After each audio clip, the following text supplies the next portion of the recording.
அன்பின் தகப்பனே, இந்த நல்ல வேளைக்காய் ஸ்தோத்திரிக்கிறோம். பிதா, குமாரன், பரிசுத்த ஆவியானுடைய கரம் எங்கள் மத்தியிலே இருந்து எங்களை வழிநடத்தப்பட வேண்டுமாறு ஜெபிக்கிறோம். இந்த விசேஷ உபவாச நாட்களிலே அடியனை மறைத்து நீ வெளிப்படுவீராக. கர்த்தாவே சொல்லும் அடியார்கள் கேட்கிறோம். ஆசீர்வதிங்க, பலப்படுத்துங்க. உடைய வார்த்தையை ஆண்டவரே நாங்கள் அனுதினமும் தியானித்துக் கொண்டிருக்கிறோம். ஆண்டவரே நீர் கற்றுத் தருவீராக. பொறுப்பெடுத்துக் கொண்டு வழிநடத்துங்க. மீட்பரும் இரட்சகருமாகிய அப்பா இயேசு கிறிஸ்துவின் இன்ப நாமத்தில் ஜெபிக்கிறோம் எங்கள் ஜீவனுள்ள நல்ல தகப்பனே. ஆமென், ஆமென். அல்லேலூயா. நிரப்புங்கப்பா, நிரப்புங்கப்பா, என் பாத்திரத்தை தண்ணீராலே நிரப்புங்கப்பா, நிரப்புங்கப்பா, நிரப்புங்கப்பா, உங்க பரிசுத்த ஆவியாலே நிரப்புங்கப்பா, நிரப்புங்கப்பா, நிரப்புங்கப்பா, என் பாத்திரத்தை தண்ணீராலே நிரப்புங்கப்பா, நிரப்புங்கப்பா, நிரப்புங்கப்பா, உங்க பரிசுத்த ஆவியாலே நிரப்புங்கப்பா. இரவெல்லாம் கண் விழித்து ஜெபிக்கணும், எதை நினைத்தும் கலங்காமல் துதிக்கணும். இரவெல்லாம் கண் விழித்து ஜெபிக்கணும், எதை நினைத்தும் கலங்காமல் துதிக்கணும். நிரப்புங்கப்பா, நிரப்புங்கப்பா, என் பாத்திரத்தை தண்ணீராலே நிரப்புங்கப்பா, நிரப்புங்கப்பா, நிரப்புங்கப்பா, உம் பரிசுத்த ஆவியாலே நிரப்புங்கப்பா. ஆறாக பெருக்கெடுத்து ஓடணும், ஆயிரங்கள் உம் அண்டை நடத்தணும். ஆறாக பெருக்கெடுத்து ஓடணும், ஆயிரங்கள் உம் அண்டை நடத்தணும். நிரப்புங்கப்பா, நிரப்புங்கப்பா, என் பாத்திரத்தை தண்ணீராலே நிரப்புங்கப்பா, நிரப்புங்கப்பா, நிரப்புங்கப்பா, உங்க பரிசுத்த ஆவியாலே நிரப்புங்கப்பா. தூய வாழ்வு தினம் வாழணும், தாய் நாடு உம் பாதம் திரும்பணும். தூய வாழ்வு தினம் வாழணும், என் தாய் நாடு உம் பாதம் திரும்பணும். ஆமே, நிரப்புங்கப்பா, நிரப்புங்கப்பா, என் பாத்திரத்தை தண்ணீராலே நிரப்புங்கப்பா, நிரப்புங்கப்பா, நிரப்புங்கப்பா, உங்க பரிசுத்த ஆவியாலே நிரப்புங்கப்பா. அப்பாவும் ஏக்கங்கள் அறியணும், தப்பாமல் உம் வழியில் நடக்கணும். அப்பாவும் ஏக்கங்கள் அறியணும், தப்பாமல் உம் வழியில் நடக்கணும். நிரப்புங்கப்பா, நிரப்புங்கப்பா, என் பாத்திரத்தை தண்ணீராலே நிரப்புங்கப்பா, நிரப்புங்கப்பா, நிரப்புங்கப்பா, உங்க பரிசுத்த ஆவியாலே நிரப்புங்கப்பா. பாவங்கள் சாபங்கள் நீங்கணும், பரிசுத்த வாழ்க்கை என்றும் வாழணும். பாவங்கள் சாபங்கள் நீங்கணும், பரிசுத்த வாழ்க்கை என்றும் வாழணும். நிரப்புங்கப்பா, நிரப்புங்கப்பா, பாத்திரத்தை தண்ணீராலே நிரப்புங்கப்பா, நிரப்புங்கப்பா, நிரப்புங்கப்பா, பரிசுத்த ஆவியாலே நிரப்புங்கப்பா, நிரப்புங்கப்பா, நிரப்புங்கப்பா, என் பாத்திரத்தை தண்ணீராலே நிரப்புங்கப்பா, நிரப்புங்கப்பா, நிரப்புங்கப்பா, உங்க பரிசுத்த ஆவியாலே நிரப்புங்கப்பா, நிரப்புங்கப்பா. எங்கள் பாத்திரங்களை நீ நிரப்போ. ரகபலதகபலத ஓ ரிகபலதரடல சந்தரடல கரதுரிபி ஓ ரபலதகபலத்தரடலோ. ஆவியானவரே நீ நிரப்புங்க ஆண்டவரே, நிரப்புங்க. ஹல்லேலூயா. ஓ ரகபலதகபலதரடலபோ ஷகபலதரடலபனாம் ஓ ரகபலதகபலதரடலபா ஓ ரிகபலதரடலபோ சந்தரடலபோ. ஆவியானவரே என் பாத்திரத்தை தண்ணீராலே நிரப்புங்கப்பா, நிரப்புங்கப்பா, நிரப்புங்கப்பா. பரிசுத்த ஆவியாலே நிரப்புங்கப்பா. நாட்மாய் கூட பரிசுத்த ஆவியானுடைய அபிஷேகம் நம்மை நிரப்பி அனுப்புகிறது. ஆவியானவர் ஜலத்தின் மேலே அசைவாடி கொண்டிருந்தார் என்று பார்க்கிறோம். வேதாகமத்திலே பூமியானது ஒழுங்கின்மையும் வெறுமையுமாய் காணப்பட்டது. ஆழத்தின் மேல் இருள் இருந்தது. தேவ ஆவியானவர் ஜலத்தின் மேலே அசைவாடி கொண்டிருந்தார். என் அன்பு தேவனுடைய பிள்ளைகள், அந்த அசைவாடுதல் என்று சொல்லும் பொழுது அசைவுக்கு பின் ஒரு மாற்றத்தை கர்த்தர் ஏற்படுத்த போகிறார். ஒரு அசைவாடுதலுக்கு பின் தேவன் நம்மை உருவாக்க போகிறார். மத்தியிலே கர்த்தர் அசைவாடி கொண்டிருக்கிறார். அல்லேலூயா. என் பாத்திரம் நிரம்பி நிரம்பி வழிகின்றது, வழிந்து ஓடுகின்றது. என் பாத்திரம் நிரம்பி நிரம்பி வழிகின்றது, வழிந்து ஓடுகின்றது. எனக்குள்ளே ஜீவ ஊற்று, அது வற்றாது ஒரு நாளும். எனக்குள்ளே ஜீவ ஊற்று, அது வற்றாது ஒரு நாளும். என் பாத்திரம் நிரம்பி நிரம்பி வழிகின்றது, வழிந்து ஓடுகின்றது. என் பாத்திரம் நிரம்பி நிரம்பி வழிகின்றது, வழிந்து ஓடுகின்றது. எனக்குள்ளே ஜீவ ஊற்று, அது வற்றாது ஒரு நாளோ.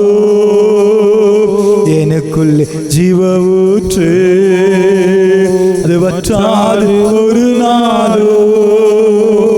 பாத்திரம் நிரம்பி நிரம்பி வழிகிறது, வழிந்து ஓடுகின்றது. என் பாத்திரம் நிரம்பி நிரம்பி வழிகிறது. ஆவியானவரே வழிந்து ஓடுகின்றது. எனக்குள்ளே ஜீவ ஊற்று, அது வற்றாது ஒரு நாளோ. எனக்குள்ளே ஜீவ ஊற்று, அது வற்றாது ஒரு நாளும். ஆண்டு சொல்லுங்க, ஆண்டவரே எனக்குள்ள ஜீவ ஊற்று, அது ஒரு நாள் வற்றாது. ஆண்டவரே ஒரு ஜீவ நதியாக நம்மத்திலே பாய்ந்து, ஆண்டவரே நம்ம ஜீவ நதியாக நிரப்பி அனுப்புங்க. இயேசுவின் நாமத்தினாலே ஒரு ஜீவ நதி எனக்குள்ளே பாயட்டும், எங்களுக்குள்ளே பாயட்டும். ஆண்டவரே எங்களோடு கூட ஆராதிக்கிற பிள்ளைகளை நிரப்பி அனுப்புங்க. இயேசுவின் நாமத்தினாலே. ஹல்லேலூயா, ஹல்லேலூயா. அன்பின் தாப்பனே, நீர் பொறுப்பெடுத்துக் கொண்டு நாமத்துண்டே மகிமைப்படுத்துவீராக. மீட்பரும் இரட்சகருமாகிய அப்பா இயேசு கிறிஸ்துவின் நாமத்தில் ஜெபிக்கிறோம் எங்கள் ஜீவனுள்ள நல்ல தகப்பனே, ஆமென். கர்த்தருடைய நாமம் மகிமைப்படுவதாக. இந்த நாட்டுமாய் கூட நேற்று தினத்தில் நன்மையும் தீமையும் என்ற தலைப்பில் பார்த்தோம். நன்மை தீமை அறியத்தக்க கனியை அவங்க சாப்பிட்டாங்க. சாப்பிட்ட மாத்திரத்திலே அவர்களுடைய கண்கள் திறக்கப்பட்டது என்று பார்த்தோம். தாங்கள் நிர்வாணிகளாய் இருப்பதை அவர்கள் உணர்ந்தார்கள். அதனால அத்தி இலைகளை தேய்த்து போட்டார்கள் என்று நாம் பார்த்தோம். அப்ப அவர்களுடைய கண்கள், ஆதாம் ஏவாளுடைய கண்கள் திறக்கப்பட்டது. அதனால் அவர்கள் நிர்வாணிகள் என்று காணப்பட்டு அத்தியிலை தைத்து போட்டார்கள். அப்ப நம்ம புதிய ஏற்பாட்டிலே கலாத்தியர் என்ற புஸ்தகத்திலே நேற்று தினத்தில் நம்ம பார்த்தோம். ஒரு ஆண்டவர் அருவருக்கத்தக்க ஒரு காரியத்தை நம்ம பார்த்தோம். அல்லேலூயா. கலாத்தியர் என்ற புஸ்தகத்தில் நம்ம பார்த்தோம். என்ன பார்த்தோம்? ஆண்டவர் அருவருக்கக்கூடிய ஒரு 17 காரியங்கள். அது முதலாவது என்ன? கலாத்தியர் 5ஆம் அதிகாரம் 16-17 வசனங்களை வாசிங்க.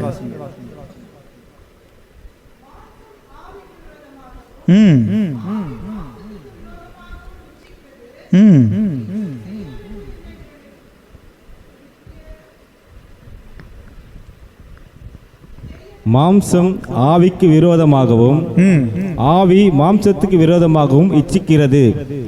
நீங்கள் செய்ய வேண்டும் என்றிருக்கின்றவைகளை செய்யாதபடிக்கு இவைகள் ஒன்றுக்கொன்று விரோதமாய் இருக்கிறது. மாம்சம் 17ஆம் வசனத்தில் பார்க்கிறோம். மாம்சம் ஆவிக்கு விரோதமாகவும் ஆவி மாம்சத்துக்கு விரோதமாகவும் இச்சிக்கிறது. நீங்கள் செய்ய வேண்டும் என்றிருக்கிறவைகளை செய்யாதபடிக்கு இவைகளை ஒன்றுக்கொன்று விரோதமாய் இருக்கிறது. அல்லேலூயா. அல்லேலூயா. ஆவியினால் நடத்தப்படுவீர்களானால் நீங்கள் நியாயப்பிரமாணத்திற்கு கீழ்ப்பட்டவர்கள் அல்ல. மாம்சத்தின் கிரியைகள் வெளியரங்கமாய் இருக்கின்றன. அவையாவன. முதலாவது விபச்சாரத்தை குறித்து நம்ம நேற்று தினத்துல ஒரு ஜஸ்ட் இன்ட்ரோடக்ஷன் நம்ம பார்த்தோம். இந்த விபச்சாரம் என்று சொல்லும் பொழுதுதான் ஆண்டவர் இந்த மாம்சத்தின் கிரியையில முதல்ல கொண்டு வருது என்ன அப்படின்னு பாத்தீங்கன்னா விபச்சாரம். ஏன் அப்படின்னா ஆதாம் ஏவாளுடைய கண்கள் திறக்கப்பட்டன. அவர்களுடைய ஆவிக்குரிய கண்கள் மூடப்பட்டது. மாம்ச கண்கள் திறக்கப்பட்டது. ஆகவேதான் மாம்சத்தின் இச்சை அவர்கள் கண்களுக்கு முன்பாக காணப்பட்டது. ஐயோ, தாங்கள் நிர்வாணிகள் என்று அவர்கள் கண்டு அத்திரைகளை தைத்து போட்டார்கள். என் அன்பு தேவனுடைய பிள்ளைகளே, இன்றைக்கு ஒரு மனுஷனுடைய வீழ்ச்சியும் மனுஷனுடைய எழுச்சியும் குறித்து நாம் பார்க்க போறோம். ஒரு மனுஷன் வீழ்ச்சி அடைவதற்கு முதல் காரணம் என்ன அப்படின்னு பார்த்தீங்கன்னா மாம்சத்தின் கிரியைகள் வெளியரங்கமாய் இருக்கின்றன. அவையாவன. முதலாவது பார்க்கிறோம் விபச்சாரம். அந்த விபச்சாரத்தை குறித்து தான் இன்னைக்கு நம்ம பார்க்க போகிறோம்.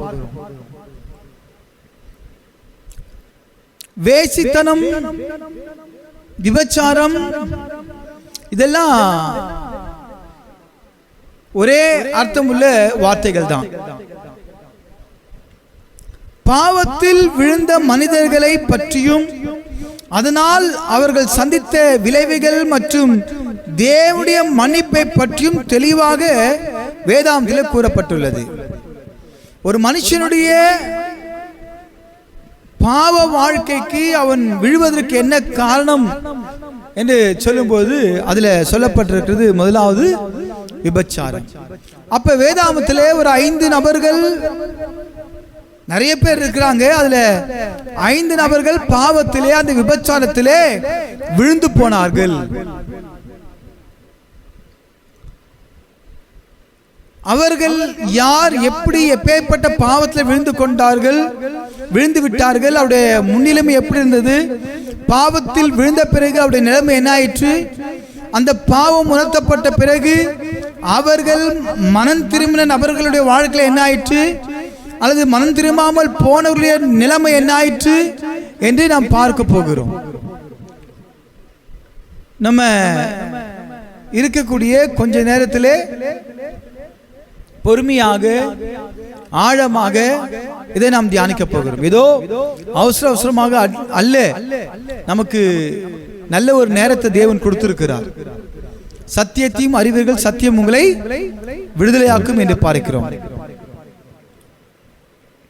2 சாமுவேல் 11ஆம் அதிகாரத்திலே நாம் 1 வாசிக்க கேட்போம். மறு வருஷம் ராஜாக்கள் யுத்தத்திற்கு புறப்படும் காலம் வந்தபோது தாவீது யோவாவையும் அவனோடு கூட தன் சேவகரையும் இஸ்ரவேல் அனைத்தையும் அம்மோன் புத்திரரை அழிக்கவும் ரப்பாவை முற்றுகை போடவும் அனுப்பினான். தாவீதோ எருசலேமில்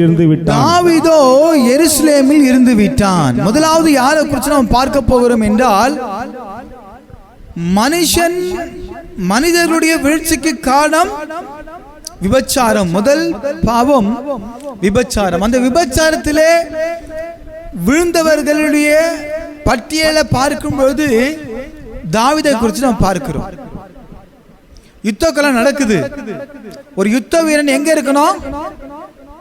யுத்த களத்தில் இருக்கணும். ஒரு எல்லோரையும் யுத்த களத்தில் அனுப்பிட்டு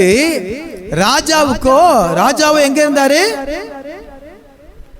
தாவீதோ எருசலேமில் இருந்து விட்டான். யுத்தம் நடக்கும்போது அங்க தாவீது எருசலேம் இருக்க என்ன காரணம்? எதுக்கு எருசலேம் இருக்கணும்? ஒரு நாள் சாயங்காலத்தில் தாவீது தன் படுக்கையில் இருந்து எழுந்து அரண்மனை உப்பரிக்கையின் மேல் உலாத்தி கொண்டிருந்த பொழுது, அதாவது எல்லாம் போயிட்டாங்க. அப்ப ஒரு சாயங்கால வேளையில தாவீது தன் படுக்கையில் இருந்து எழுந்து மொட்டை மாடிக்கு போய், அரண்மனை மொட்டை மாடிக்கு போயிட்டு உலாவி கொண்டிருக்கிறார். அப்ப உலாவி கொண்டிருக்கும் போது அரண்மனை உச்சிலிருந்து பார்க்கிறாரு, தேசத்துல என்ன நடக்குது, எப்படி என்னங்க நடக்குது, யார் போறாங்க, யார் வராங்க, என்ன செய்தி, நிலவரம் என்ன சொல்லிட்டு அவர் பார்க்கிறாரு, காத்து வாங்குறாரு. அப்படியே காத்து வாங்குற நிலையில அப்ப ஸ்தானம் பண்ணுகிற ஒரு ஸ்திரீ உப்பரிக்கையின் மேலிருந்து கண்டான். அப்ப அந்த உப்பரிக்கையின் மேல் இருந்து பார்க்கும்போது ஒரு பெண் ஸ்தானம் பண்ணுகிறார். அத ராஜா பார்க்கிறாரு. ஒரு ஸ்திரீ உப்பரிக்கையின் மேல் இருந்து கண்டான் இல்லையா? ஸ்தானம் பண்ணுகிற ஒரு ஸ்திரீயை உப்பரிக்கையின் மேல் கண்டான். அந்த ஸ்திரீ வெகு சௌந்தரியவாதியாய் இருந்தால், ஒரு அழகா இருந்தால். எப்படி இவர் இருக்குது உப்பரிக்கு மேல. அப்ப பார்க்கிறாரு, ஒரு பெண் குளிக்கிறாங்க. அந்த பெண்ணை அழகா இருக்கிறாளாம். என் அன்பு தேவனுடைய பிள்ளைகளே, இன்றைய காலகட்டத்தில் நிறைய விவாதம் நடக்கும். அப்ப விவாதம் நடக்கும்பொழுது, நான் சிறு வயது இருக்கும்போது, வாலிப வயது இருக்கும்பொழுது அங்கங்க போஸ்டர் ஒட்டி இருப்பாங்க. அந்த போஸ்டர் என்ன அப்படின்னு பார்த்தீங்கன்னா,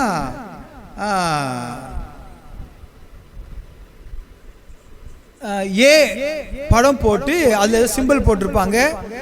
அதில் பெண்களுடைய அறக்குறையா உடைகள் போட்டு அதில் கரெக்டாக மார்பகத்துக்கு முன்னாடி போஸ்டர், அந்த எத்தனை காட்சிகள் எல்லாம் போட்டு ஒட்டி விட்டுருவாங்க. அதை பிச்சா கிழிஞ்சிடும். அப்ப வாலிப மீட்டிங்ல ஒரு தம்பி கேட்கிறான், இந்த காலத்துல அப்படி ஒட்டுறது கிடையாது, அதெல்லாம் அந்த காலம் இல்லையா? ஏன்னா அந்த காலத்துல நடிகைகள் நடித்து காண்பித்தார்கள். இந்த காலத்து நடிகைகள்லாம் காட்டி நடிக்கிறார்கள். அந்த காலத்து நடிகைகளா அத்தான் என்னத்தான் ஏதாச்சும் ஒரு வீட்டில் இருக்கோம் அவங்க போவாங்க இல்லையா, அந்த மாதிரி நடித்து காண்பித்தார்கள். இந்த காலத்து நடிகையெல்லாம் காட்டி தான் நடிக்கிறாங்க.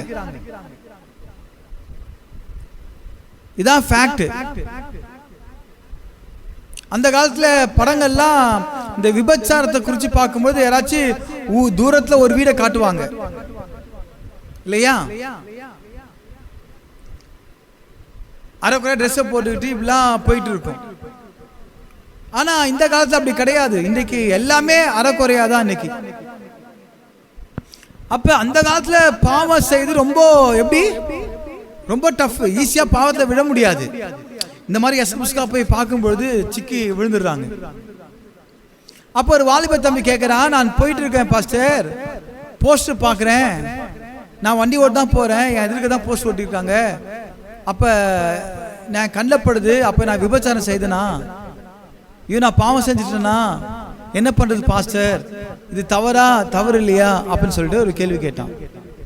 இப்போ நானும் அதே கேள்வி தான் உங்களை கேட்குறேன் இல்லையா. ஃபர்ஸ்ட்லாம் கிண்டியில் பரங்கி மலை ஜோதி தேட்டர் ஃபேமஸ் ஏ படத்துக்கு. ஏன் அப்படின்னா, என்ன பாஸ்டர் நீங்கள் போய் பார்த்தீங்களான்னு கேட்பீங்க. நான்லாம் போய் பார்க்கல. கிண்டி பிரிட்ஜ் ஏறும்போது பெரிய பேனர், எப்படி அந்த பிரிட்ஜில் பெரிய ஒட்டியிருப்பாங்க போஸ்டருங்க அங்கங்க. இப்போ நான் உங்களை கேள்வி கேட்குறேன், மைக் எடுத்து நீங்கள் பதில் சொல்லுங்க. இப்போ அந்த காட்சியை நீங்கள் பார்க்குறீங்க, இப்போ அது பாவமா பாவம் இல்லையா? நீங்கள் டக்கு டக்குன்னு சொன்னீங்கன்னா நான் சீக்கிரம் உங்களை சொல்லிட்டு நான் சீக்கிரம் அடுத்த பாயிண்ட் கலந்து போவேன். இல்லைன்னா தாவீது தான் உட்காந்துருக்கணும். சொல்லுங்க, உங்க கருத்து என்ன? சீக்கிரம் நீங்க சொல்லுங்க. நீங்க வண்டி ஓட்டுன்னு போறீங்க, எதிர்க்க போஸ்ட் ஓட்டிருக்காங்க. அதுல அந்த காலத்து நடிகை ஒரு படம், ஒரு லேடி இருக்கா வச்சுக்கோங்களேன், XYZ, அவங்க பேர் நான் சொல்ல விரும்பல, அவங்க நடிக்கிறாங்க. நம்ம தமிழ்நாட்டில் நடிகை இருக்காங்க, சென்னையில் இருக்கிறாங்க, கேரளாவில் இருக்கிறாங்க, நிறைய அக்கா மாதிரிலாம் இருக்கிறாங்க இல்லையா. அவங்க நடித்து காண்பிக்கிறாங்க. உண்மையிலே அவங்க நல்லவங்க தான் இல்லையா. ஆனால் இந்த பணத்துக்காக இந்த மாதிரி விஷயங்களுக்காக அந்த காட்சிகள் நடிக்கிறாங்க. ஆனால் அந்த மாதிரி கிடையாது. அவங்க போஸ்ட்லாம் போட்டு ஒட்டுறாங்க. இப்போ நீங்கள் பார்க்குறீங்க, உங்கள் கண்களுக்கு அது பாவம் இல்லையா. அப்ப அது பாக்குறீங்க, இது பாவமா பாவம் இல்லையா? பாவம் தான். மைக்ல சொல்லுங்க, நீ சொல்லுப்பா, சொல்லுங்க. அது வேணும்னுமே பார்த்ததுதான் பாவம், தற்செயமெல்லாம் நடக்குது. இப்போ நீங்க வண்டி ஓட்டுனே போறீங்க, போயிட்டே இருக்கும்போது டக்குன்னு போஸ்டர் ஒட்டி இருக்கிறாங்க, நீங்க பாக்குறீங்க. எல்லா போஸ்டரும் பார்த்து தான் போறோம். அப்ப அப்படி போகும்போது அது நம்ம பார்க்கிறோம், பார்த்துட்டு போயிடுறோம். ஆனா நம்ம கண்ணு நல்லா பாருங்க, பார்க்குது, கரெக்ஷன் பண்ண, ஐயோ சி கம்னாடி பசங்க எப்படி ஒட்டிக்கிறாங்க, அசிங்கமா இருக்கு அப்படின்னு சொல்லிட்டு திருட்டு போயிடுவோம். ஆனா இப்படி நேரா பார்த்துட்டு திரும்பி ரொட்டேட் பண்ணி எப்படி ஃபர்ஸ்ட் பார்க்கணும் இல்லையா, பார்த்து போயிட்டே இருந்தோம். ரோட்லாம் விட்டுருக்கான், ஆனா பார்த்துட்டு நம்ம திட்டுறோமோ இல்லையோ, ஆனா பார்த்து நேரா பார்த்துட்டு ஐயோ கன்றாவி அப்படி போறோம். ஆனா அப்படி பார்த்து திருப்பி செகண்ட் டைம் பார்க்கணும் பத்தியா, அங்கதான் அந்த விதை பிசாசனை விதைக்கிறான். இந்த உலகத்தை சுத்தி சுத்தி பாவம் தான் இருக்குது இல்லையா. இன்னைக்கு அந்த காலத்துல போஸ்டர்ல தான் பார்த்தோம். ஆனா இந்த காலத்துல பெண்கள் யாருமே முக்காடு அணிவதே கிடையாது. முக்காடு தலைக்கு, ஷால் எதுக்கு போடுறாங்க, கழுத்துக்கு போடுறாங்களா, தன்னுடைய உடல் பாகங்களை மறைக்கிறதுக்கு போடுறாங்களான்னு தெரியல. இன்னைக்கு ஷாலே போறது கிடையாது, கல்ச்சர் மாறி போச்சு. அப்ப ஒருத்தர் சொல்றாரு, உங்க பார்வை சரியில்லை, நீங்க அங்க பாக்குறீங்க. இப்படி அநேக தரப்பட்ட கிளாரிபிகேஷன் அதெல்லாம் இருக்கு. என்னை பொறுத்திருக்கும், ஆண்கள் அணிய வேண்டிய உடையை ஆண்கள் அணியணும், பெண்கள் அணிய வேண்டிய உடையை முழுவதுமாக அணியணும், அறக்குறையா பண்ணக்கூடாது.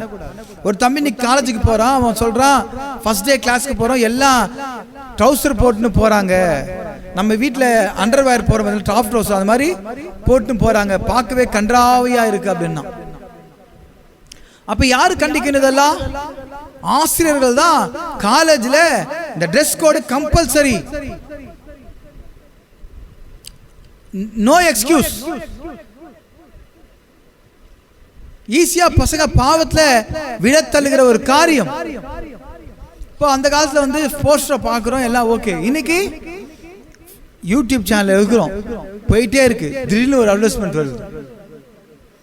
ஃபேஸ்புக் பார்க்குறோம், அதுல ஒரு அட்வர்டைஸ்மெண்ட். டிவியில பார்க்குறோம், அதுல ஒரு அட்வர்டைஸ்மெண்ட். இப்படி இணையதளத்தில் பார்க்கும்போது எல்லாருக்கிட்டையும் செல்போன். அப்பெல்லாம் பெரிய பெரிய விவிஐபி கிட்ட தான் செல்போன் இருக்கும். இப்ப பிறந்த குழந்தைகிட்டே செல்போன் கொடுக்குறாங்க.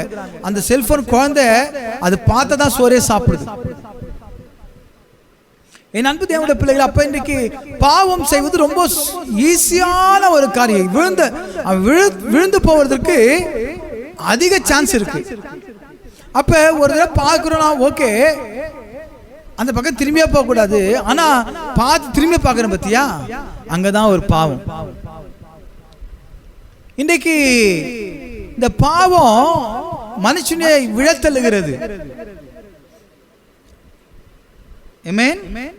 பாருங்க, அப்பொழுது தாவீது அந்த ஸ்திரீ யார் என்று விசாரிக்க ஆள் அனுப்பினான். அவள் எலிமியாமின் குமாரத்தியும் ஏத்தியனான உரியாவின் மனைவியும் ஆகிய பத்சேபாள் என்றார்கள். அப்ப உரியாவின் மனைவி பத்சேபாள். அந்த அம்மா யாரு?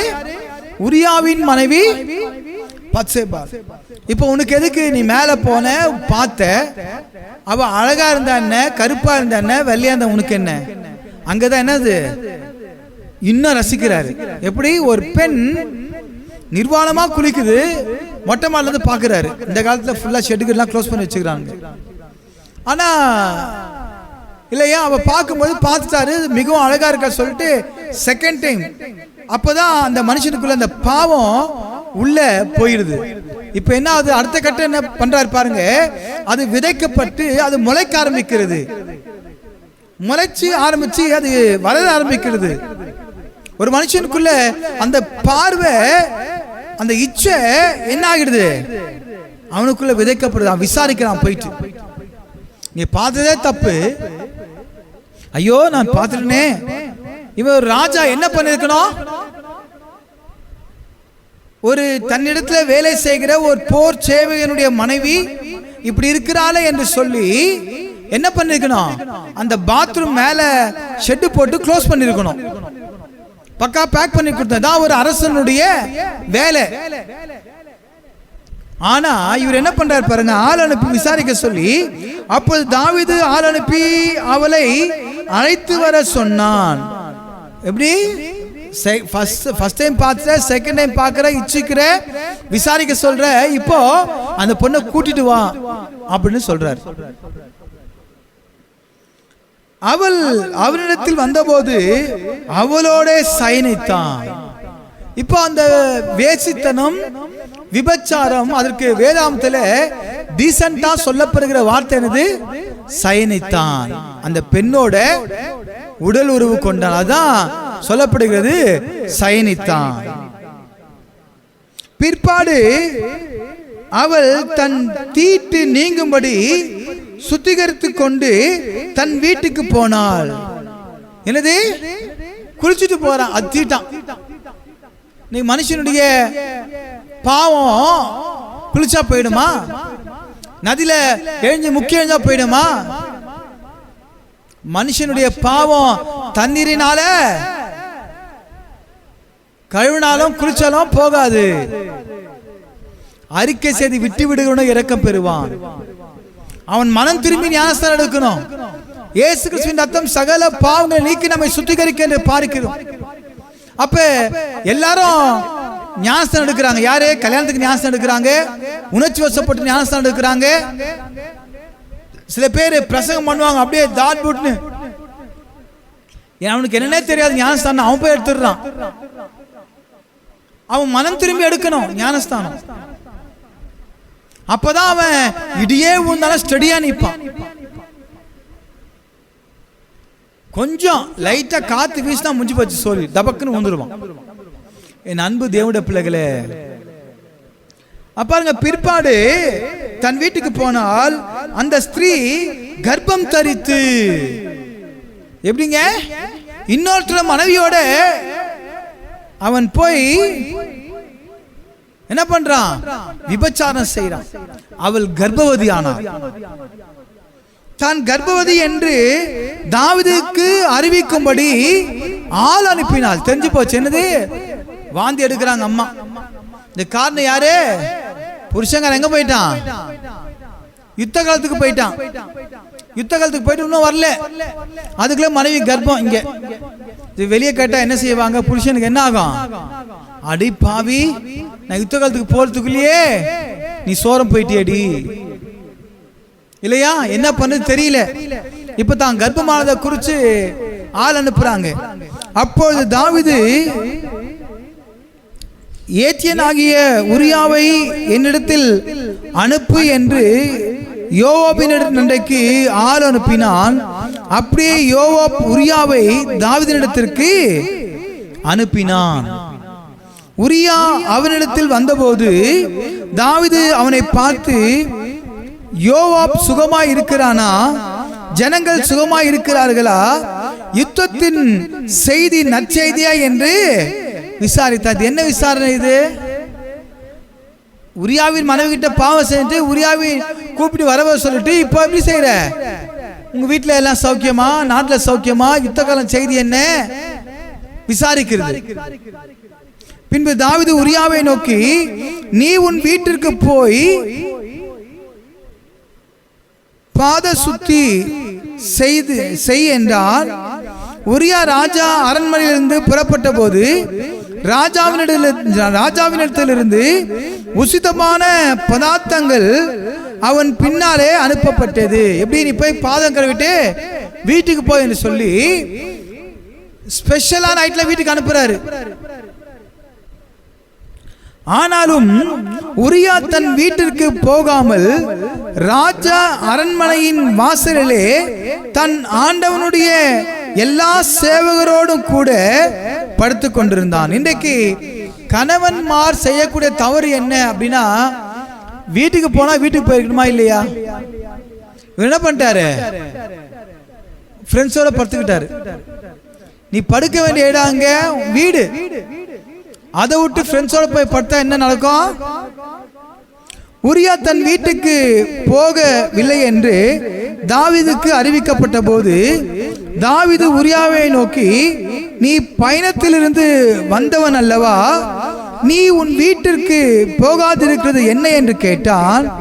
உரியா தாவீதை நோக்கி, பெட்டியும் இஸ்ரவேலும் யூதாவும் கூடாரங்களிலே தங்கி என் ஆண்டவனாகிய யோவாபும் என் ஆண்டவனின் சேவகரும் வெளியிலே பாளையம்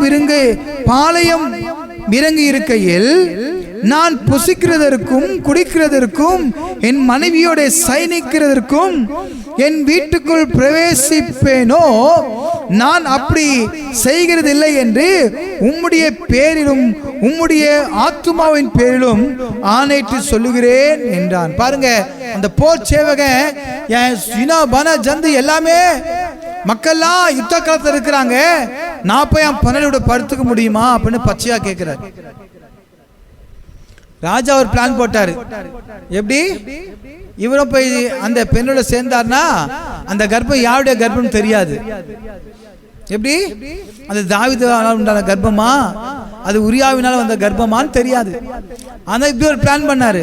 ஆனா அங்க என்ன பண்ணிட்டாரு, நான் சேர்ந்த நல்லா இருக்குமா, முடியாது அப்படின்ட்டாரு. பாருங்க, அப்போது தாவீது உரியாவை நோக்கி, இன்றைக்கும் நீ இங்கே இரு. எப்படி, இப்ப பிளான் பண்றாரு, என்னடா இது இவன் இப்படி சொல்றானே, நாளைக்கு உன்னை அனுப்பி விடுவேன் என்றான். அப்படியே உரியா அன்றும் மறுநாளும் எருசலேமே இருந்தான். தாவீது அவனை தனக்கு முன்பாக புசித்து குடிக்கிறதற்கு அழைத்து, இப்ப என்ன பண்றான் தாவீது, அவனுக்கு சரக்கு ஊத்துறான். எப்படி, தாவீது அவனை தனக்கு முன்பாக புசித்து குடிக்கிறதற்கு அழைத்து அவனை வெறிக்க பண்ணினான். ஆனாலும் அவன் தன் வீட்டுக்கு போகாமல் சாயங்காலத்திலே தன் ஆண்டவன் சேவகரோடு படுக்கையிலே படுத்துக் கொண்டான். எப்படி? குடிச்சு வரை சரக்கு போட சில பேர் போதையில போயிடுவான்னு நினைச்சான். செகண்ட் பிளானும் ஃபெயிலியர். ஃபர்ஸ்ட் பிளானும் ஃபெயிலியர், செகண்ட் பிளானும் ஃபெயிலியர். இப்ப மூணாவது பிளான். காலமே தாவீது யோபுக்கு ஒரு நிருபத்தை எழுதி உரியாவின் கையிலே கொடுத்து அனுப்பினான். எப்படி? அடுத்த பிளான் போட்டாரு. அந்த நிருபத்திலே மும்முரமாய் நடக்கிற போர் முகத்திலே நீங்கள் உரியாவை நிறுத்தி அவன் வெட்டுண்டு சாகும்படிக்கு அவனை விட்டு பின்வாங்குங்கள் என்று எழுதியிருந்தான். எப்படி? சண்டை சீரியஸா நடக்குது, யுத்தம். அந்த இடத்துல உரியாவை என்ன பண்ண போய் அனுப்பிட்டு நீங்க என்ன பண்ணுங்க, அவன் வெட்டுண்டு சாகுவதற்கு அவனை அப்படியே கண்டுக்காமனே நீங்க பின்வாங்கிடுங்க. அவன் ஆட்டோமேட்டிக்கா யுத்தத்துல என்ன பண்ணிடுவான், வெட்டுண்டே செத்து போயிடுவான். எப்படி பக்கா பிளான் போடுறாரு பாத்தீங்களா? அதாவது குறுக்கோயில பிளான் போட்டாரு, சரக்கூத்தி பிளான் போட்டாரு, இப்போ பக்கா எழுதி அனுப்புறாரு நிருபத்துல. ஆமென். பாருங்க, அப்படியே யோவாப் அந்த பட்டணத்தை சூழ காவல் போட்டு இருக்கையில் பராக்கிரமசாலிகள் இருக்கிறார்கள் என்று தான் அறிந்த இடத்திலே உரியாவை நிறுத்தினான். யுத்த காலம் நடக்குது, எல்லாம் பராக்கிரமசாலியா இருக்கிறாங்க.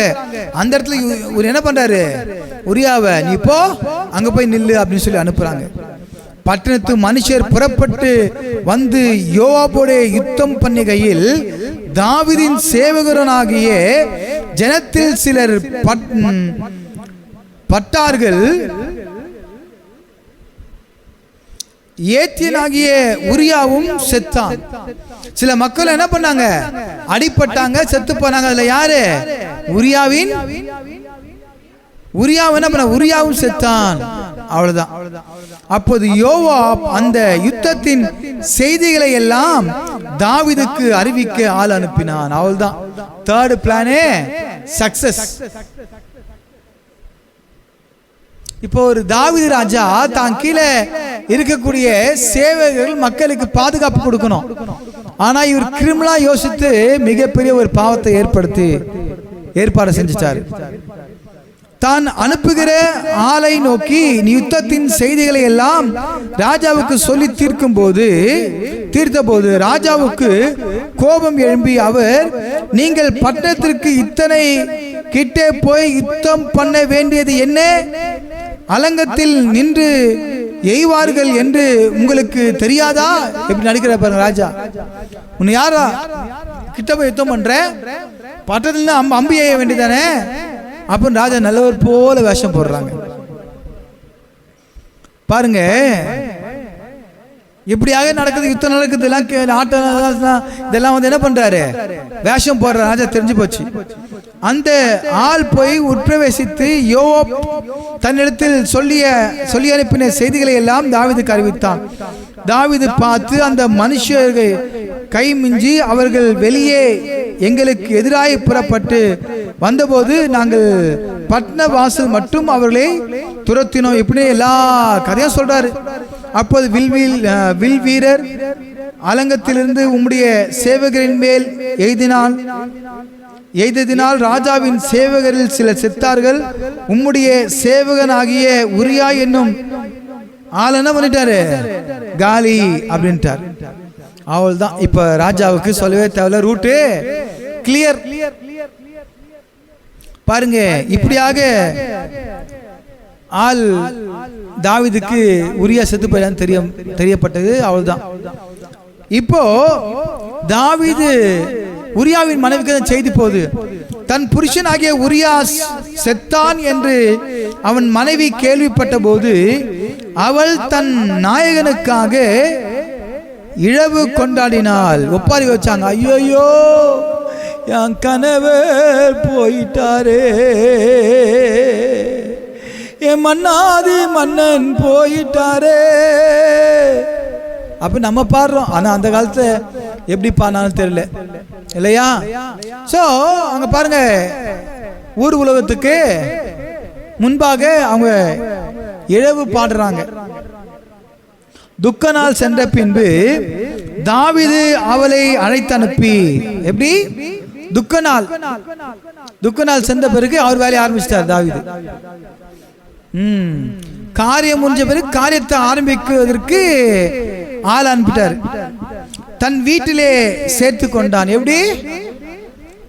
நீ என் வீட்டுக்கு வந்துருமா, ஏமா பாவம், ஏன் சேவகருடைய மனைவியே நீ உண்டியா கஷ்டப்படுவியா? நீ உண்மையான ராஜாவா இருந்தா என்ன பண்ணிருக்கணும்? வீடு வாசல் கட்டி கொடுத்துருக்கணும், பாத்ரூம்லாம் ஒழுங்கா ஷெட்லாம் போட்டு மூடி கொடுத்துருக்கணும். நம்மால ஏற்கனவே திறப்பா இருக்கிறத பார்த்துட்டு என்ன பண்ணிட்டாரு? கதம் போகையா பாவத்தை பண்ணிட்டு அவன் புருஷன் சாவடிச்சுட்டு இப்போ அந்த மனைவி என்ன பண்றாரு? அவர் புன அந்த உரியாவின் மனைவிய வீட்டில் சேர்த்து கொண்டார். அவள் அவனுக்கு மனைவியாகி அவனுக்கு ஒரு குமாரனை பெற்றால். தாவீது செய்த இந்த காரியம் கர்த்தரின் பார்வைக்கு பொல்லாப்பா இருந்தது. அல்லேலூயா. இந்த காரியம் தாவீது செய்த இந்த காரியம் கர்த்தருடைய பார்வைக்கு பொல்லாப்பா இருந்தது. ஏன்? ஒரு அப்பாவி ஒரு இளைஞனை, ஒரு அப்பாவி போர் வீரனை யுத்த காலத்துல முன்னாடி அனுப்பி அவன் சாகுவதற்கு சதித்திட்டம் தீட்டி ஒரு லெட்டர் என்ன செய்யறாரு? நிருபத்தை அனுப்புறாரு.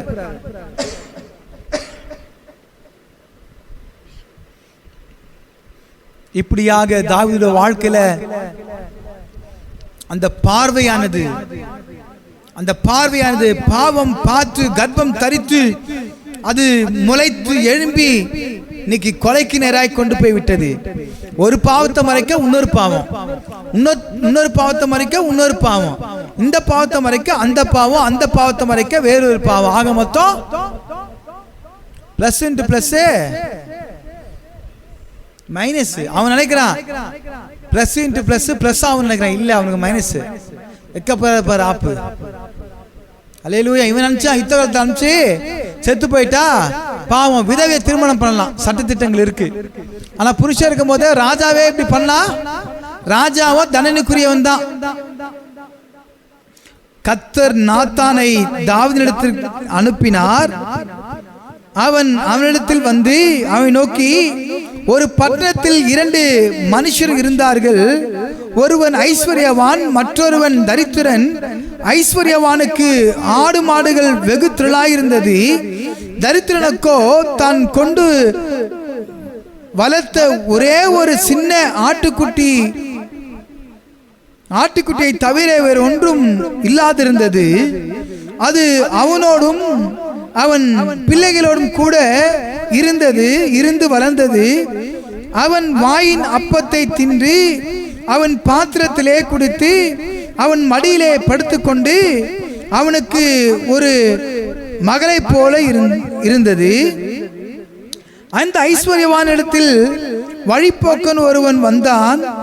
அவன் தன்னிடத்தில் வந்த வழிப்போக்கனுக்கு சமையல் பண்ணுவிக்க தன்னுடைய ஆடு மாடுகளில் ஒன்றை பிடிக்க மனதில்லாமல் அந்த தரித்திரனுடைய ஆட்டுக்குட்டியை பிடித்து அதை தன்னிடத்தில் வந்த அந்த மனுஷருக்கு சமையல் பண்ணுவித்தான் என்றான். எப்படி? ஒரு ஏழை தரித்திர அவனுக்கு ஒரு ஆட்டுக்குட்டி தான் இருந்துச்சு, ஆனா ஐஸ்வர்யனுக்கு பல ஆடுகள் இருந்துச்சு. அதெல்லாம் விட்டுட்டு நீ சாப்பிடுறதுக்கு அந்த ஏழையுடைய ஆட்டுக்குட்டியை போயிட்டு என்ன பண்ற? அடிச்சு சமைக்கிற. அப்போது தாவீது அந்த மனுஷன் மேல் மிகவும் கோபம் உண்டவனாகி நாத்தானை பார்த்து, இந்த காரியத்தை செய்த மனுஷன் மரணத்திற்கு பாத்திரன் என்று கர்த்தருடைய ஜீவனை கொண்டு சொல்லுகிறேன். எப்படி? ஆட்டுக்குட்டியை அடிச்சு சாப்பிட்டவனுக்கு என்ன தண்டனையா? மரண தண்டனை. ஆட்டுக்குட்டியை சாப்பிடுச்சதுக்கு தாவீது ரொம்ப நல்லவர் போல நடிக்கிறார். ஊழியக்காரனுக்கும் ஆண்டவருக்கும் ஊழியக்காரனுக்கும் மறைக்கவே முடியாது. நீங்க நிறைய பேர் அப்படிதான் நினைக்கிறாங்க. யாரு பாக்குறாங்க? எப்படி? யாரே பாக்குறாங்க? யாரும் பார்க்கணும் அவசியம் இல்லை. ஆண்டவர் பாக்குறாரு. ஆண்டவர் ஊழியக்காரனுக்கு புட்டு புட்டு வச்சிடுவார். அப்படிதான் ஒரு தம்பி ஒரு சபையில வந்து இசை வாசிட்டே இருந்தாராம். அப்படி இசை வாசிட்டே இருக்கும்பொழுது அந்த தம்பிக்கு வந்து ஒரு ஊழியக்காரர் பிரசங்கம் பண்ண வந்தாராம். அந்த பிரசங்கியார் வந்து பாத்தீங்கன்னா அவர் ஜெபம் வந்தாரு. இங்க வெற்றி வந்த செய்தி ஒண்ணு, அங்க மக்களை பார்த்தோன்னையும் கொடுக்கக்கூடிய செய்தி ஒண்ணு. பார்த்தா அவர் பாட்டுன்னு சொல்லினே இருக்கிற. அரை மணி நேரம் பிரசங்கம் ஸ்டார்ட் பண்ணல, அரை மணி நேரம் ஜெனரலா பேசிட்டே இருந்தாரு, ஆலோசனை சொல்லிட்டே இருந்தாரு. அப்ப எல்லா மக்களும் செய்தி கேட்டதா, ஒரு சில பேர் மாத்திரம் அந்த இசைவாசி கொண்டிருந்த தம்பியை பார்த்துட்டே இருந்தாங்களாம். அந்த இசைவாசிக்கிற தம்பி பத்தியா சொல்லி கூட்டு வந்துட்டார். ஆனா சொன்னது யாரு? கர்த்தர். கூப்பிட்ட ஊழியக்காரருக்கும் தெரியாது, கர்த்தருக்கு தான் தெரியும். அல்லேலூயா. கர்த்தர் அந்த ஊழியக்காரன் தான் அறிவார். ஆமென். சோ எல்லாம் அப்படிதான் நினைப்பாங்க. நம்ம சபையில ஒரு உடன் ஊழியர் ஒருத்தர் இருந்தார். அவரு கொஞ்ச நாள் இருந்தாரு. அதுக்கப்புறம் அவருக்கு இங்க விருப்பம் இல்லை, போயிடணும் அப்படின்னு நினைச்சாரு. போகும்போது நினைக்கும்போது நான் சொன்னேன், ஐயா நல்ல ஒரு வயசானவர், நீங்க எதுக்கே போனோம் அப்படி. இல்லை இல்லை எனக்கு விருப்பம் இல்லை, எனக்கு செட் ஆகல அப்படின்னு சொல்லிட்டாரு. அன்னைக்கு வந்த பிரசங்கர், ஆண்டவரே இவர் போற நினைக்கிறாரு, ஆனா வந்த பிரசங்கர் மூலியமாக நீ தேவனுடைய வார்த்தை கொடுங்க அப்படின்னு சொல்றாரு. அப்ப அந்த பிரசங்கர் சொன்ன வார்த்தை, நீ போகாதே. எனக்கு ஆச்சரியமா இருந்தது. அந்த பிரசங்க வாயில வரக்கூடிய வார்த்தை, நீ போகாத. ஆனா பிரசங்கெல்லாம் முடிஞ்சது. அந்த பிரசங்க சாப்பிட்டு போறதுக்குள்ள 2 கையில பேக வச்சு ரெடியாகிறாரு போறதுக்கு. இப்போ நானா சொல்லியா கூப்பிட்டு வந்தேன், போயிட்டாரு அவரு. இன்னைக்கு நம்ம சபையில மாசம் வாரம் ஒரு வாரம் செய்தி கொடுக்க அலோ பண்ணுவோம், வர்ஷிப் பாட்டு எல்லாம் பண்ணுவாரு. இப்போ ஒரு சபைக்கு போறாரு, அங்க பாட்டு பாட கூட அலோ பண்றது இல்லையா. அங்க ஒரு விசுவாசியை போல உட்காந்துக்கிறாராம். நிலைமை எப்படி பார்த்தீங்களா? அல்லேலூயா. சோ அப்ப ஆண்டவர் பேசுகிறார் என்றால் கீழ்ப்படிய வேண்டும். அல்லேலூயா. சரி, ஓகே, நம்ம செய்திக்குள்ள வரலாம். அப்பப்போ ஊர்கா தொட்டு மாதிரி தொட்டுக்கணும், அப்பதான் சுவாரஸ்யமா இருக்கும். ஆமென். இப்ப பாருங்க, ஆட்டுக்குட்டி செத்ததுக்கு தாவீது சொல்றாரு, என்ன பண்ணுவேன்? அவனை மரண தண்டனைக்கு பாத்திரவன் இல்லையா? கர்த்தருடைய ஜீவனை கொண்டு சொல்லுகிறேன், அவன் இரக்கமற்றவனாய் இருந்து இந்த காரியத்தை செய்தபடியினால் அந்த ஆட்டுக்குட்டிக்காக நாலத்தனையாக திரும்பி செலுத்த வேண்டும் என்றான். அப்போது நாத்தான் தாவீதை நோக்கி, எப்பா வேற யாரும் இல்ல ராசா, யாடா அந்த பையன்? நீதாடா அந்த பையன். நடுவில் அப்படிதான், யார் அந்த பையன், யார் அந்த பையன், யார் அந்த சாரு, யார் அந்த குரு, இப்படி நிறைய கேள்வி ட்ரெண்டிங்கா போயிட்டு தான் இருக்குது. இந்த யார் அந்த சாரு? வேற யாரும் இல்ல சாரு, நீ தான் சாரு. பழைய ஏற்பாடுகள் தாவீது காலத்துல யார் அந்த சாரு? எப்படி? அப்போது நாத்தான் தாவீதை நோக்கி, நீயே அந்த மனுஷன். இஸ்ரவேலின் தேவனாகிய கர்த்தர் சொல்லுகிறது என்னவென்றால், நான் உன்னை இஸ்ரவேலின் மேல் ராஜாவாக அபிஷேகம் பண்ணி உன்னை சவுலின் கைக்கு தப்புவித்து, ஆடு மேய்ச்சிருந்த உன்னை தாவீது ஆடு மேய்ச்சிருந்த நீ சாதாரண ஒரு மனுஷன், விருந்து கூட உன்னை உங்க அப்பா அழைக்கல. நீ ஒரு சாதாரண கடைசி மனுஷனாக இருந்த, ஆடு மேய்ச்சிட்டு இருந்த. ஆனா உன்னை ராஜாவாக அபிஷேகம் பண்ண. அல்லேலூயா. உனக்கு ராஜ மேன்மையை கொடுத்தேன். ஆனா உன்னை சவுலின் கைக்கு தப்புவித்த, உன்னை வெட்டி சாகடிக்க நினைக்கும் போது உன்னை சவுலின் கைக்கு தப்புவித்தேன். அல்லேலூயா. பாருங்க, அந்த விருந்துக்கு தாவீதை அழைக்கிறாரு. சோ விருந்துக்கு ஏற்படுத்துறாரு, ராஜாவாக அபிஷேகம் பண்ணுகிறாரு, சவுலின் கைக்கு தப்பு வைக்கிறாரு. யாரு? தேவனே. உன் ஆண்டவனுடைய வீட்டை உனக்கு கொடுத்து, உன் ஆண்டவனுடைய ஸ்திரீகளையும் உன் மடியிலே தந்து, எப்படி அரண்மனை உனக்கு கொடுத்தேன்.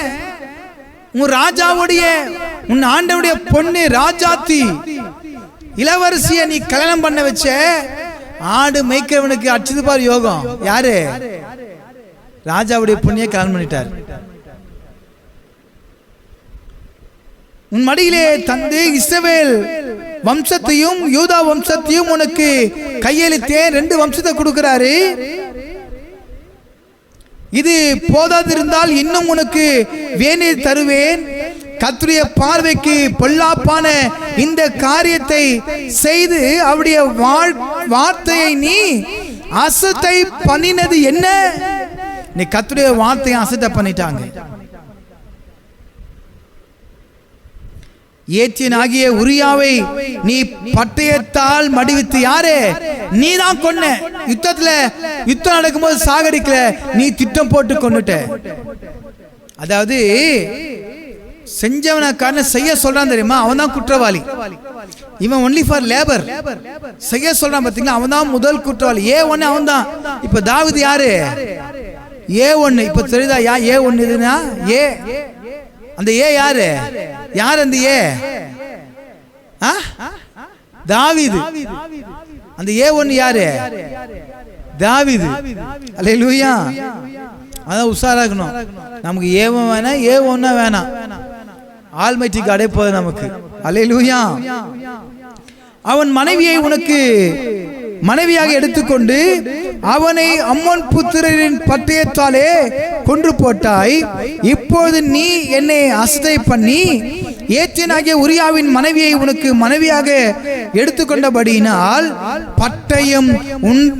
பட்டயம் என்றைக்கும் உன் வீட்டை விட்டு விலகாதிருக்கும். என்னைக்கு நீ பட்டத்தை எடுத்தையோ அந்த பட்டயம் இப்போ வீட்டு வாசலை விட்டு விலகல, ரெடியா இருக்கு உன்னை போடுறதுக்கு. நீ போட அமிச்ச, இப்ப பட்டயம் உனக்கு என்ன திருப்பிட்டாரு ஆண்டவர். கர்த்தர் சொல்லுகிறது என்னவென்றால், இதோ நான் உன் வீட்டிலே பொல்லாப்பை உன்மேல் எழும்ப பண்ணி உன் கண்கள் பார்க்க உன் ஸ்திரீகளை எடுத்து உனக்கு அடுத்தவனுக்கு கொடுப்பேன். உன் பொண்ணை உன் பிள்ளைகளை உன் ஸ்திரீகளை எடுத்து அடுத்தவனுக்கு கொடுத்துருவேன். அவன் இந்த சூரியனுடைய வெளிச்சத்திலே உன் ஸ்திரீகளோட சயனிப்பான். எப்படி? நீ எப்பேற்பட்ட பாவம் பண்ண பாரு. இப்ப பாவம் வாசல்பட வந்து நிக்குது. நீ செஞ்ச பாவம் யாரே? உன் வீட்டு பெண்கள்லாம். நீ என்ன எப்படி சயனித்தாயோ அப்ப நான் சயனிப்பார் அப்படின்னு ஆண்டு சொல்றாரு தீர்க்கதரிசி மூலியமா. நீ ஒளிப்பிடத்தில் அதை செய்தாய், நானோ இந்த காரியத்தை இஸ்ரவேலர் எல்லாருக்கும் முன்பாகவும் சூரியனுக்கு முன்பாகவும் செய்விப்பேன் என்றார் என்று சொன்னான். எல்லாருக்கும் நீ மறைவா ரகசியமா போய் செஞ்ச பாவம். நிறைய பேரு ரகசியமா பாவம் பண்ணிட்டு இருக்கிறாங்க, யாருக்கும் தெரியல. ஆண்டவர் வெளிச்சம் போட்டு காமிச்சிடுவாரு. என் அன்பு தேவனுடைய பிள்ளைகளை, நிகழ்ச்சியை பார்த்து கொண்டிருக்க, ஒருவேளை நீங்க ரகசிய பாவத்துல பாரி விபச்சாரத்துல நீங்க ஈடுபட்டு இருந்தீங்கன்னா உனக்கு ஐயோ, பாவம் வீட்டு வாசப்படில் நிற்குது. அப்போது தாவீது நாத்தானிடத்தில் நான் கர்த்தருக்கு விரோதமாய் பாவம் செய்தேன் என்றான். நாத்தான் தாவீதை நோக்கி, நீ சாகாதபடிக்கு கர்த்தர் உன் பாவம் நீங்க செய்த. நான் பாவத்துக்கு உடனே பாருங்க, இந்த வார்த்தை சொன்ன மாத்திரத்தில் ஐயோ நான் கர்த்தருக்கு விரோதமா பாவம் செஞ்சேன். அங்கதான் மனுஷனுடைய வீழ்ச்சியும் மனுஷனுடைய எழுச்சியும். அவன் உடனே சரண்டர், நான் கர்த்தருக்கு விரோதமா பாவம் செஞ்சேன். அதுதான் கர்த்தர் எதிர்பார்க்கிறார். Surrender in your life. நீ ஆண்டவருக்கு வாழ்க்கை அர்ப்பணிக்கணும்.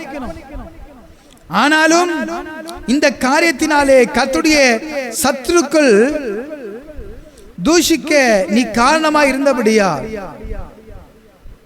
உனக்கு பிறந்த பிள்ளை நிச்சயமாய் சாகும். எப்படி? நீ பச்சை பழத்துல செஞ்ச பாவத்து நிமித்தமா ஒரு பிள்ளை பிறந்தது இல்லவா, அந்த பிள்ளை என்னாகும்? சாகும் என்று சொல்லி நாத்தான் தன் வீட்டுக்கு போய்விட்டான். அப்போது கர்த்தர் உரியாவின் மனைவி தாவீதுக்கு பெற்ற ஆண் பிள்ளையை அடித்தார். செஞ்ச பாவம் அந்த ஆண் பிள்ளை அடிச்சார். அது வியாதிப்பட்டு கேவலமாய் இருந்ததாம். எப்படி? அதை பார்க்க பார்க்க தாவீதுக்கு மிகவும் வேதனையா இருக்கும். ஐயோ, அப்போது தாவீது அந்த பிள்ளைக்காக தேவனிடத்தில் பிரார்த்தனை பண்ணி உபவாசித்து உள்ளே போய் ராம் முழுவதும் தரையிலே கிடந்தான். செஞ்சது பாவம். இப்போ அந்த பிள்ளைக்காக உபவாசித்து ஜெபம் பண்றாராம். இன்றைக்கு நிறைய பேர் அப்படிதான் உபவாசம் பண்ணி ஜெபம் பண்றாங்க. இந்த மாதிரி பாவம்லாம் செஞ்சு உபவாசம் பண்ணி பிரயோஜனம் இல்லை. அவனை தரையிலிருந்து எழுந்திருக்க பண்ண அவன் வீட்டில் உள்ள மூப்பரானவர்கள் எழுந்து அவன் அண்டையில் வந்தாலும் அவன் மாட்டேன் என்று சொல்லி அவர்களோட அப்பம் சாப்பிடாமல் இருந்தான். 7ஆம் நாளில் பிள்ளை செத்து போயிற்று என்று தாவீதின் ஊழியக்காரர் அவனுக்கு அறிவிக்க ஐயப்பட்டார்கள். 7 நாள் காலி. பிள்ளை உயிரோடு இருக்கையில் நாம் அவரோட பேசுகிற பொழுது அவர் நம்முடைய சொற்கேட்கவில்லை. பிள்ளை செத்து போயிற்று என்று அவரோட அப்படி சொல்வோம். எப்படி சொல்லுவோம்? அதிகமாக வியாகுலப்படுவாரே என்று பேசிக்கொண்டார்கள். உயிரோடு இருக்கும் போதே கேட்கல, இப்ப செத்து போயிட்டான்னு எப்படி சொல்ல முடியும் என்று சொல்லி ராஜாக்கள் அரசல் புருஷா விடுற மாதிரியே பேசுறாங்க. தாவீது தன் ஊழியக்காரர் ரகசியமாய் பேசிக் கொள்ளுகிறதை கண்டு பிள்ளை செத்து போயிற்று என்று அறிந்து தன் ஊழியக்காரரை நோக்கி, பிள்ளை செத்து போயிற்றோ என்று கேட்டான். செத்து போயிற்று என்றார்கள். அப்போது தாவீது தரையை விட்டு எழுந்து ஸ்நானம் பண்ணி எண்ணெய் பூசிக்கொண்டு தன் வஸ்திரங்களை மாற்றி கர்த்தருடைய ஆலயத்தில் பிரவேசித்து பணிந்து கொண்டு தன் வீட்டுக்கு வந்து போஜனம் கேட்டான். அவன் முன்னே அதை வைத்த போது புசித்தான். இப்போ அந்த கர்த்தருடைய சமூகத்துல போயிட்டு தாவீது என்ன பண்றான்? மன்னிப்பு கேட்கிறான் இல்லையா? அங்கதான் நம்ம பார்க்கிறோம். 51ஆம் சங்கீதத்துல நீங்க வாசிச்சீங்கன்னா தெரியும். வாசிங்க 51ஆம் சங்கீதம். பத்சபாலிடத்தில் பாவத்துக்கு உட்பட்ட பின்பு நாத்தான் தீர்க்கதரிசி அவனிடத்தில் வந்து அவன் பாவத்தை உணர்த்தின போது பாடி ராகத்தலைவனுக்கு ஒப்புவிக்கப்பட்ட தாவீதின் சங்கீதம். எப்படி? நாத்தான் தீர்க்கதரிசி சொன்ன மாத்திரத்தில் தாவீது, தேவனே உமது கிருபையின்படி எனக்கு இறங்கும். நான் ஃபெயிலு இருந்தாலும் இந்த கிருபை கிரேஸ் மார்க் போட்டு என்ன பாஸ் பண்ணுங்க ஆண்டவரே. உம்முடைய கிருபையின்படி எனக்கு இறங்கும். உமது மிகுந்த இரக்கங்களபடி என் மீறுதல்கள் நீங்க என்னை சுத்திகரியும். நான் மீறிதான் நடந்தேன், என்னை சுத்திகரிங்கப்பா. என் அக்கிரமம் நீங்க என்னை முற்றிலும் கழுவி என் பாவம் வரை என்னை சுத்திகரியும். அறிக்கை செய்கிறாரு. எப்படி? என் அக்கிரமம் நீங்க என்னை விட்டு அக்கிரமத்தை எடுத்து போடுங்க, என்னை முற்றிலுமாய் கழுவி. எப்படி? என்னை உச்சன் தலை முதல் அடி பாதம் வரையிலும் முற்றிலுமாய் என்னை கழுவி என் பாவம் வரை என்னை சுத்திகரியும். அப்பவே கேட்கிறார், சுத்திகரிங்க. என் மீறுதல்களை நான் அறிந்திருக்கிறேன், என் பாவம் எப்போது எனக்கு முன்பாக நிற்கிறது. ஐயோ, ஒரு அப்பாவியை நான் கொன்று போட்டேனே. அந்த ரத்தம் தேவ சமூகத்துல போய் எட்டினது. ஆபேலோட ரத்தம் தேவ சமூகத்தை எட்டினது. காயினை பார்த்து கேட்கிறார், இங்க தாவீது, அல்லேலூயா, தேவரீர் ஒருவருக்கே விரோதமாக நான் பாவம் செய்து உமது கண்களுக்கு முன்பாக பொல்லாப்பானதை நடப்பித்தேன். நீர் பேசும்போது உம்முடைய நீதி விளங்கவும், நீர் நியாயத்திருக்கும் போது உம்முடைய பரிசுத்தம் விளங்கவும் இதை அறிக்கையிடுகிறேன். அல்லேலூயா. இதோ நான் துர்க்கணத்தில் உருவானேன், என் தாய் என்னை பாவத்தில் கர்ப்பம் தரித்தாள். இப்ப தெரியுது அந்த வசனம் எங்க வருதுன்னு? உரியாவின் மனைவி தாவீதுல போயிட்டு தகாத உறவு கொண்ட நிமித்தமாக ஒரு கரு உருவாவது, அதான் பாவம். என் தாய் என்னை உம்மிடத்துல சேர்ந்து தாவீதுல சேர்ந்து கருவுராயிற்று. அல்லேலூயா. அந்த கரு காலி பண்ணிட்டாரு. ஆனா இப்ப தாவீது சொல்ற கரு என்ன கரு? ஆதாம் ஏவாள் பாவத்திற்குட்பட்டு பிறந்த அந்த பாவம் தாவீது அறிக்கை செய்யற. எப்படி? என் தாய் இதோ நான் துர்க்கத்தில் உருவானேன், என் தாய் என்னை பாவத்தில் கர்ப்பம் தரித்தாள். இவன் தானே பாவம் செஞ்ச எல்லாம் பண்ணா. ஆனா தாவீது சொல்றாரு, அப்ப அந்த முதல் பாவம் எங்க ஆரம்பிச்சது? ஆதாம் ஏவாள் கிட்ட ஆரம்பிச்ச வித்து அந்த பாவம் இப்ப அப்படியே தொடர்ந்து கொண்டே இருக்கிறது. இதோ உள்ளத்தில் உண்மை இருக்க விரும்புகிறீர், அந்த காரணத்தில் ஞானத்தை எனக்கு தெரியப்படுத்துவீர். நீர் என்னை ஈசோப்பினால் சுத்திகரியும், அப்போது நான் சுத்தமாவேன். என்னை கழுவியலும், அப்பொழுது நான் உறைந்த மழையிலும் வெண்மையாவே. அதான் இன்னைக்கு நிறைய பேர் யூசோப்பு நம்ம சொல்லி சோப்புலாம் வச்சிருக்கிறாங்க. அந்த பேர் எல்லாம் வைத்தாங்க. ஈசோப்பு, துணி துவைக்கிற சோப்பு வச்சுக்கிறீங்க பார்த்தீங்களா, யூசோப்பு. அல்லேலூயா. அது என்ன ஈசோப்பு? அல்லேலூயா. இன்னைக்கு பொன்வண்டு, ஊர்வசி, அதுக்கப்புறம் ரின்னு, ரன்னு, எல்லா சோப்பும் இருக்குது. ஆனா மனுஷனுடைய பாவத்தை போக்குவதற்கு இயேசு கிறிஸ்துவின் ரத்தம் சகல பாவங்களை நீக்கி நம்மை சுத்திகரிக்கும். ஈசோப்பினால் என்னை சுத்திகரியும், அப்போது நான் சுத்தமாவேன். என்னை கழுவியலும், அப்போது நான் உறைந்த மழையிலும் வெண்மையாவேன். காயில பாருங்க, அப்படியே பனி போல பார்த்தீங்கன்னா வெள்ளவெளன்னு இருக்கும். பனி டைம்ல பாருங்க, புல்ல அந்த பனி இறங்கி இருக்கும், அப்படியே வெள்ளவெளன்னு இருக்குமா. நான் சந்தோஷமும் மகிழ்ச்சியும் கேட்கும்படி செய்யும், அப்பொழுது நீர் நொறுக்கின எலும்புகள் களி கூறும். என் பாவங்களை பாராதபடிக்கு நீர் உமது முகத்தை மறைத்து என் அக்கிரமங்களை எல்லாம் நீக்கியருளும். தேவனே, சுத்த இருதயத்தை என் இருதயத்திலே சிருஷ்டியும், நிலைவரமான ஆவியை என் உள்ளத்திலே புதுப்பியும். ஆமென். அல்லேலூயா. என் அன்பு தேவனுடைய பிள்ளைகளை, அந்த பாவ அறிக்கை தான் வாழ்க்கையில முக்கியம். ஆமென். சுத்த இருதயத்தை என்னிலே சிருஷ்டியும், நிலைவரமான ஆவியை என் உள்ளத்திலேயே புதுப்பியும். ஆமென். அப்ப 51ஆம் சங்கீதம் 11 வசனம் வரைக்கும் வாசிச்சோம். இப்ப அங்க என்ன சொல்றாரு? 10ஆம் வசனம் வரைக்கும், தேவனே சுத்த இருதயத்தை என்னிலே சிருஷ்டியும். அப்ப ஏற்கனவே இருந்த என்ன ஆயிடுச்சு? இப்ப கெட்டு போயிடுச்சு. இருக்கிறதுலே இந்த இருதயம் தான் மகா கேடு உள்ளது. அப்ப அந்த இருதயத்துல நம்ம யோசிக்கிற நினைவெல்லாம் இருக்கு. அல்லேலூயா. தாவீது விழுந்து போனான். ஆனால் தீர்க்கதரிசி சொல்லும்போது அவன் திரும்பும் தேவ சமூகத்தை போய் உட்கார்ந்து மன்னிப்பு கேட்டு ஒப்புரவாகி அவன் எழுந்து நிற்கும்படியாக, எழுந்து வாழும்படியாக கர்த்தர் கிருபை செய்கிறார்.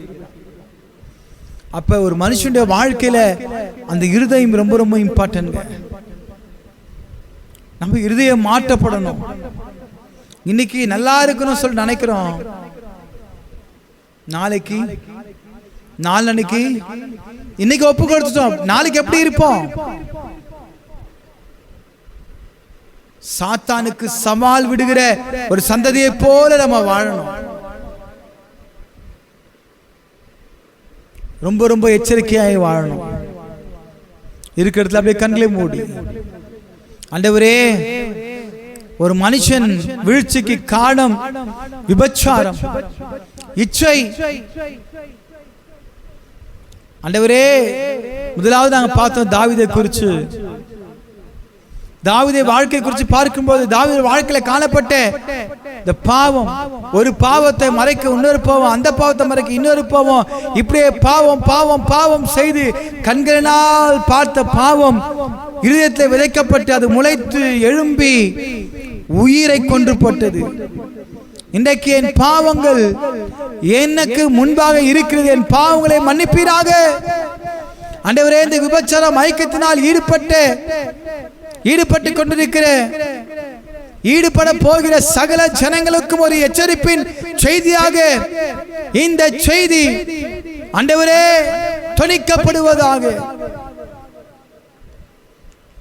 அன்பின் தகப்பனே, தாவீது மனம் திரும்பினது போல இன்றைக்கு இந்த விபச்சாரத்திலே விழுந்து போன பிள்ளைகள் மனம் திரும்பவும் எழுந்திருக்கத்தக்கதாக ஆண்டவரே தேவன் நீர் கிருபை செய்வீராக. இரத்தத்தாலே கழுவுங்கப்பா, சுத்திகரிங்க, வெண்மையாக்குங்க, தகுதிப்படுத்துங்க, பரிசுத்தப்படுத்துவீராக. நாமத்தொண்டே மகிமைப்படுத்துங்க. இந்த செய்தியை கேட்டுக்கொண்டிருக்கேன் அன்பு மகனே மகளே, நீ செய்த பாவம் உனக்கு முன்பாக இருக்கிறது. நீ அதை தேவனுக்கு முன்பாக மறைக்க முடியாது. நீ ஓடி போய் ஒளிந்தாலும் உன் பாவம் வெளியரங்கப்படுத்துவார். நீ மறைவாய் செய்த பாவத்தை வெளியரங்கமாய் தேவன் நியாய தீர்ப்பு செய்வார். நீ ஒப்புக்கொடு, ஆண்டவர் கிருபை செய்வார், இரக்கம் பாராட்டுவார். நீ விழுந்து போயானாலும் விழுந்து போனாலும் நீ எழுந்திருக்க தேவன் உதவி செய்வார். ஒப்பு கொடுப்பாயா? ஆண்டவரே, இந்த வேலை மனம் திரும்பி ஒப்பு கொடுக்கிற ஜெபிக்கிற பிள்ளைகளை கண்ணோக்கி பாரும். இந்த விபச்சார மயக்கத்திலிருந்து விடுதலை தாரும். பொறுப்பெடுத்துக் கொள்ளுங்க, பரிசுத்தப்படுத்துங்க, ரத்தத்தாலே கழுவுங்க. மனிதர்களுடைய வீழ்ச்சியும் எழுச்சியும் நாங்கள் பார்த்து கொண்டிருக்கிறோமே. மனிதனுடைய வீழ்ச்சிக்கு காரணம் இச்சை, விபச்சாரம். மனிதனுடைய எழுச்சிக்கு காரணம் கீழ்ப்படிதல், தேவனுடைய தீர்க்கதரிசியின் வார்த்தைக்கு கீழ்ப்படிதல். என் அன்பு மகனே மகளே, இன்னைக்கு தேவனுடைய வார்த்தை உனக்கு நேராய் வருகிறது. இனி பாவம் செய்யாதே, விபச்சாரத்தின் மயக்கத்திலே விழாதே என்று கர்த்தர் சொல்லுகிறார். ஒப்பு கொடுப்பாயா? சபைக்கு வருவாயா? புதிய வாசல் சியோன் திருச்சபை உங்களுக்காக ஊழியர்களாக சபை மக்களாக நாங்கள் ஜெபிக்க காத்து கொண்டிருக்கிறோம். இயேசு கிறிஸ்துவின் ரத்தம் சகல பாவங்கள் நீக்கி நம்மை சுத்திகரிக்கும் என்று பார்க்கிறோம். இயேசுவின் நாமத்தினாலே நீ பரிசுத்தப்படுத்துகிறாய், சுத்திகரிப்பீராக. ரத்தத்தாலே கழுவுங்க, வெண்மையாக்கும். தேவ வார்த்தையானது அநேக கோடி கோடி மக்களுக்கு பிரயோஜனமாய் இருக்கட்டும், ரட்சிக்கப்படட்டும். தாவீதுக்கு கிருபை செய்த தேவன் இன்றைக்கு என் அன்பு பிள்ளைகளுக்கு, ஆண்டவரே ஐயோ நான் பாவத்தில் விழுந்துட்டேனே, என்னை தூக்கி விடுவார் யார் என்றும் யாரும் இல்லை என்று சொல்லி கலங்கி இருக்கலாம். அவளை தூக்கி விடுவீராக. பாவத்திலே தள்ளிவிட்ட அவர்களை தூக்கி விடுவீராக. விபச்சாரத்தில் விழுந்து போன நபரை தூக்கி விடுவீராக. அவள் குற்றங்கள் குறைகள் எல்லாவற்றையும் மன்னியும் பரிசுத்தப்படுத்தும். நீதி நியாயம் செய்வீராக. மீட்பரும் இரட்சகரும் ஆகிய அப்பா இயேசு கிறிஸ்துவின் இன்ப நாமத்தில் ஜெபிக்கிறோம் எங்கள் ஜீவனுள்ள நல்ல தகப்பனே. ஆமென், ஆமென். என் ஆத்துமாவே கர்த்தரை ஸ்தோத்திரி, என் முழுவலுமே அவருடைய பரிசுத்த நாமத்தை ஸ்தோத்திரி. என் ஆத்துமாவே கர்த்தரை ஸ்தோத்திரி, அவர் செய்த சகல உபகாரங்களையும் மறவாதே. ஆமென், ஆமென்.